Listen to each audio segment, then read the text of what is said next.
Hi అండి, welcome to Missamma చెప్పే కథలు. ఈరోజు మీరు వినబోతున్న కథ పీడకల. ఈ కథను రచించిన వారు మాచిరాజు కామేశ్వరరావు గారు. చామంతికి అహంభావం జాస్తి. ఆమె తన అత్త మంగమ్మను పురుగు కన్నా హీనంగా చూసేది. ఆమెకింత ముద్ద పెట్టడం ఊరికి ఉపకారం, ఏదో గొప్ప ధర్మకార్యంగా అన్నట్టు భావించేది. అత్త ఏం చేసినా అపచారంగానే తోచేది ఆమెకి. గుడికి వెళ్ళి వచ్చిన అత్త మీద కోడలు తొందరగా గుడుక్కుమనాలని మొక్కులు మొక్కి వస్తున్నావా అంటూ విరుచుకుపడేది. అలా అని ఆమె ఎటు వెళ్ళక ఇంటెడు పని చేసి వీధి అరుగు మీద కూర్చుంటే, ఏమిటి వచ్చేపోయే వాళ్లను లెక్క పెడుతున్నావా, కడుపు నిండా మెక్కి పిండి రాయిలా కూర్చుంటే తిన్నదరగద్దు అంటూ కసిరేది. ఏదైనా ఒక్క పూట అత్త మరొక ముద్ద అన్నం పెట్టమంటే, ఏమిటేమిటి ఇంకా కావాలా, సరే కడుపు పగిలేలా మెక్కు, పోయే లోపల కొడుకు ఇల్లు గుల్ల చేయవద్దు మరి అంటూ గుప్పెడన్నం అత్త కంచంలో విసిరికొట్టేది. అయితే అత్త మారు అడిగిన రోజు నీరసంతో కళ్ళు తిరిగిపడి, మహారాణుల మంచం ఎక్కితే ఊడికించేయటానికి నీ దాసులెవరు లేరిక్కడ అంటూ గిన్నెలో ఉన్న అన్నమంతా అత్త ముందున్న కంచంలో గుమ్మరించేది. కోడలి అఘాయిత్యానికి మంగమ్మ తనలో తాను బాధపడుతుండేది. చామంతి భర్త చలమయ్య తెలివిగలవాడే కానీ ఆమె వద్ద మాత్రం నోట్లో నాలుక లేని మనిషి. పెళ్ళాం లేమ్మంటే లేస్తాడు, కూర్చోమంటే కూర్చుంటాడు. తల్లి దీనస్థితికి జాలిపడుతూ అంతా చూసి చూడనట్లు ఊరుకునేవాడు. ఇందుకొక కారణం, అంతగా ఆస్తిపాస్తులు లేని చలమయ్యకు కూతుర్నిచ్చి అతడి చేతిలో పూల వ్యాపారం పెట్టించింది చామంతి తండ్రే. రోజుకి ఒక్కసారైనా ఆమె చలమయ్యను, ఇదిగో చూడు, ఇదంతా మా నాన్న చలవే, లేకపోతే ఈసరికి తల్లి కొడుకులిద్దరూ ఏ కూలో నాళ్ళో చేసుకుని బతుకుతుండేవాళ్ళు అని ఈసడించుకునేది. ఇలా ఉండగా ఒకనాటి రాత్రి తెల్లవారుజామున ఒక భయంకరమైన పీడకల వచ్చి చామంతి ఉలిక్కిపడి మంచం మీద నుంచి లేచి కూర్చుంది. ఆ కలలో ఆమె దట్టంగా మబ్బులు పట్టిన ఆకాశంలో నలుగురు మనుషులు కర్రలతో కట్టిన ఏదో ఒక సాధనాన్ని భుజాల మీద మోసుకుపోతుండడం చూసింది. వాళ్ల వెనక ఒక వృద్ధురాలు రోదిస్తూ నడుస్తున్నది. తెల్లవారాక చామంతి ఆమె భర్త చలమయ్యకు తనకు వచ్చిన కల గురించి చెప్పి, ఈ కలకు అర్థం ఏమిటో, ఈ మాయదారి పీడకలతో రాత్రి నిద్రలేదు, భయంగా ఉన్నది అన్నది. చలమయ్య కాసేపు ఆలోచించి ఏదో అర్థమైన వాడిలా తల పంకించి, పగటి కళల గురించి మనం అంతగా భయపడవలసిన అవసరం లేదు, కానీ రాత్రి వచ్చే కళలు మాత్రం అతి ప్రమాదకరమైనవి. అందున రాత్రి 4వ జామున వచ్చిన పీడకల 100కి 100 పాళ్ళు దుష్ఫలితాన్నిస్తుంది. ఇంతకు నీకొచ్చిన కల కోడి కోత ముందా వెనక అని అడిగాడు. చలమయ్య మాటలకు చామంతి విసుక్కుంటూ, అబ్బో, కళల శాస్త్రం అంతా పడి చదివిన వాడిలా మాట్లాడేస్తున్నావు, నీకు చామంతి పువ్వుకి బంతి పువ్వుకి తేడా తెలీదు, నన్నేమైనా ఆట పట్టించాలనుకుంటున్నావా అని అడిగింది. చలమయ్య గంభీరంగా ముఖం పెట్టి, ఇది ఆటలకు వేళాకోళాలకు సమయం కాదు, నీ పీడకల కారణంగా నువ్వు భర్తగా నేను ఇంతింత నారాన ప్రమాదంలో చిక్కుకుపోతున్నాం. మన గ్రామానికి తూర్పు ఉన్న చెరువుకి ఉత్తరాన ఉన్న ఒక చింత తోపులో ఒక మూగ బైరాగి దిగి వచ్చాడు. ఆయన సంవత్సరం పాటు ఎక్కడెక్కడో తిరిగి మళ్ళీ 4 రోజుల క్రితం ఇక్కడికి రావడం జరిగింది. ఆయన కలలకు చక్కగా అర్థం చెప్తాడు. ఏడాది క్రితం పెళ్లి కాకముందు నాకొకసారి చెప్పాడు అన్నాడు.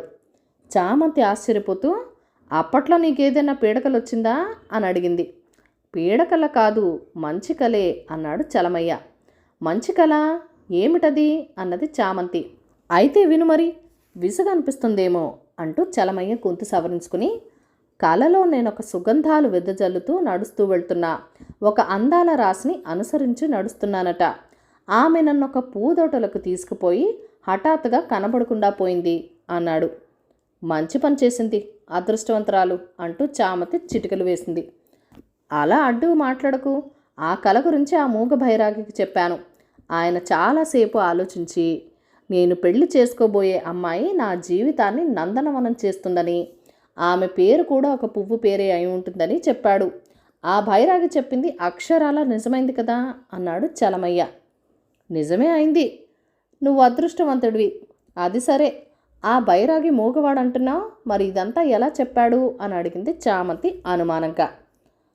చిన్న పుల్లతో ఇసుకలో రాసి చూపిస్తాడు, సాయంత్రం వెళ్ళి నీ పీడకల గురించి చెప్పి చూడు అన్నాడు చలమయ్య. ఆ సాయంత్రం చామంతి పెద్ద కేక వేసి అత్త మంగమ్మను పిలిచి, నేను ఇంటలేనని ఇరుగు పొరుగుళ్ళ వాళ్ళకు పెత్తనాలకు పోకు, ఇంటిని కనిపెట్టుకుని కూర్చో అని గట్టిగా చెప్పి బైరాగి ఉన్న చింతతోపుకి వెళ్ళిపోయింది. అంతవరకు కళ్ళు మూసుకుని ఉన్న బైరాగి చామంతి సమీపించగానే కళ్ళు తెరిచి తెల్లగా బారెడు పొడుగున్న గడ్డాన్ని వేళ్లతో దువ్వుకోసాగాడు. చామంతి భక్తిగా బైరాగికి అడుగు దూరంలో కూర్చుని నమస్కరించి, కలల పరమార్థం చెప్పగల మహాత్ములు మీరేనా స్వామి అని అడిగింది. కలల మర్మం అడిగితే చెప్పగలను, కానీ నేను మహాత్ముడిని మాత్రం కాదు అని బైరాగి ఇసుకలో రాశాడు. చామంతి అది చదివి తనకు వచ్చిన పీడకల గురించి వివరంగా చెప్పి, ఆ దిక్కుమాలిన కలకు అర్థమేమిటో సెలవివ్వండి స్వామి అన్నది. బైరాగి కాసేపు కళ్ళు మూసుకుని తెరిచి, నువ్వు కలలో చూసిన దాని పేరు సమయానికి గుర్తు రావడం లేదు, అది పాపులను నరకానికి చేరవేసే సాధనం, నువ్వు అక్కడికి త్వరలోనే ప్రయాణం కట్టబోతున్నావు అంటూ ఇసుకలో రాశాడు. అది చదివి చామంతి అదిరిపడి, అదేమిటి స్వామి, నేను కలలో చూసిన నలుగురు మనుషులు దేన్నో మేఘాల మధ్య మోసుకుపోతున్నారు, నరకం ఎక్కడో భూమికి దిగున ఉంటుందంటారు కదా అని అడిగింది. ఆ ప్రశ్నకు బైరాగి గుబురుగడ్డంలోనే చిరునవ్వు నవ్వుకుని, నువ్వు చూసినవి మేఘాలు కాదు, కింకర్లు పెట్టే హింసలకు ఓర్చలేక పాపులు వదిలే నిట్టూర్పుల ఆవిర్లు అని ఇసుకలో రాశాడు. చామంతి ఆ మాటలు చదివి మూర్చబోయిందల్లా తమాయించుకుని బొంగురుపోయిన గొంతుతో, పెళ్ళై పట్టుమని 10 నెలలు కాలేదు స్వామి, ఇంకా పిల్ల పీచు అంటూ లేదు, అప్పుడే ఈ అరిష్టం ఏమిటి స్వామి, ఆ వెనకే ఏడుస్తూ వచ్చే ముసలావిడ మా అమ్మేనా స్వామి అని అడిగింది. ఆ వెనక వచ్చేది మీ అమ్మ కాదు, అత్తగారు. ఈ ప్రపంచంలో నిన్ను మనసారా ప్రేమించేది ఆమె మాత్రమే.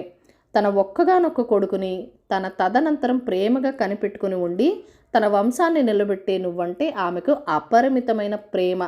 నిన్ను మంచం మీద నుంచి కింద నేల మీద పడుకోబెట్టే రోజున గుండెలు పగిలేలా దుఃఖించేది ఆమె. అటువంటి ఉత్తమురాల్ని పొరుగింటి కుక్క కన్నా హీనంగా చూస్తూ రోజు రోజుకి పాపం కూడగట్టుకొని ఆ భారాన్ని తల మీద మోస్తూ నరకానికి చేరబోతున్నావు అని బైరాగి ఇసుకలో రాశాడు.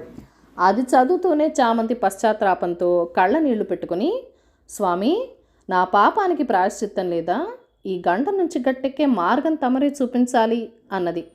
బైరాగి కొంచెం సేపు కళ్ళు మూసుకుని తెరిచి చేతిలో పుల్లను ఒక్కసారి గాల్లో గిరగిరా తిప్పి, ఇసుకలో లేకేమీ ఉంది ఉంది, ఈ క్షణం నుంచి అత్తను ప్రాణ సమానంగా ఆదరించడం ఆరంభించు, అందుకు సంతోషించి ఆమె నిన్ను తప్పక ఆశీర్వదిస్తుంది, దానితో నీ పీడకల దోషం హరించుకుపోయి నీ ఆయుష్ పెరగడమే కాక పుత్రపౌత్రాభివృద్ధి సౌఖ్యవంతమైన జీవితం గడపగలవు అని రాశాడు. తర్వాత బైరాగి ఇక వెళ్ళమన్నట్టు సైగ చేసి కళ్ళు మూసుకున్నాడు. ఇంటికి తిరిగి వస్తూనే చామంతి అత్త మంగమ్మ పాదాలకు నమస్కరించి, అహంభావంతో మిమ్మల్ని ఇన్నాళ్ళు కష్టపెట్టాను, నన్ను క్షమించండి అత్తయ్యా అన్నది. ఆ మర్నాడు చలమయ్య పెరట్లోని బావి దగ్గర స్నానం చేస్తూ ఉండగా కూరపాదులకు నీళ్లు పోయటానికి వచ్చిన మంగమ్మ కొడుకుతో, ఒరే నాయనా, ఏమిటిదంతా, ఏదో ఇంద్రజాలంలా ఉన్నది, కోడలు ఇంతగా మారిపోయిందే అన్నాడు. దానికి చలమయ్య నవ్వుతూ, ఇదంతా చామంతికి వచ్చిన పీడకల పుణ్యం, చింత చెత్తు టోపులోని మోగ బైరాగి మహత్యం అన్నాడు. అలాగా, అయితే నేను వెళ్ళి ఆ బైరాగి మహాత్ముడిని దర్శనం చేసుకుంటాను అన్నది మంగమ్మ. తల్లి మాటలు వింటూనే చలమయ్య గతుక్కుమని, అమ్మా, అదేం సాధ్యపడదు, ఈ ఉదయమే ఆయన మిగిలిపోయిన తపస్సు పూర్తి చేసుకునేందుకు అటు ఉత్తర దిక్కుకేసి బయలుదేరి వెళ్ళాడు అన్నాడు. ఆ బైరాగి వేషం వేసింది తనేనని చలమయ్య తల్లికి ఏనాడు చెప్పలేదు. దూరం. ఏళాపురం నుంచి అత్యవసరంగా 12 మైళ్ళ దూరంలో ఉన్న సుగంధపురికి వెళ్ళవలసిన అవసరం కలిగింది రాజేంద్రయ్యకు. పనివాడు రాకపోవటంతో గుర్రబండిని తనే స్వయంగా తోలుకుంటూ బయలుదేరాడు. ఊరు దాటి 2 మైళ్ళు వెళ్ళాక దారి పక్కన ఒక 12 ఏళ్ల కుర్రాడు విచారంగా నిలబడి ఉండటం రాజేంద్రయ్య చూసి, ఏం బాబు అలా ఉన్నావే, ఎక్కడికి వెళ్ళాలి అని అడిగాడు. మా ఊరు ఇక్కడికి 2 మైళ్ళ దూరంలో ఉంది, ఇక్కడ వరకు నడుచుకుంటూ వచ్చాను, ఇంకా నడవాలంటే కాళ్ళు నొప్పులుగా ఉన్నాయి అన్నాడు. మీ ఊరికి నేను తీసుకుపోతానులే, బండెక్కు అన్నాడు రాజేంద్రయ్య. 2 మైళ్ళు వెళ్ళాక రాజేంద్రయ్య బండిని ఆపి కుర్రవాణ్ణి, ఇక్కడేనా మీ ఊరు అని అడిగాడు. కాదండి, ఇంకా 3 మైళ్ళ దూరంలో ఉంది మా ఊరు అన్నాడు కుర్రవాడు. రాజేంద్రయ్య గుర్రబండిని మరొక 3 మైళ్ళు నడిపి, ఇక్కడేనా మీ ఊరు అని అడిగాడు వ్యంగ్యంగా.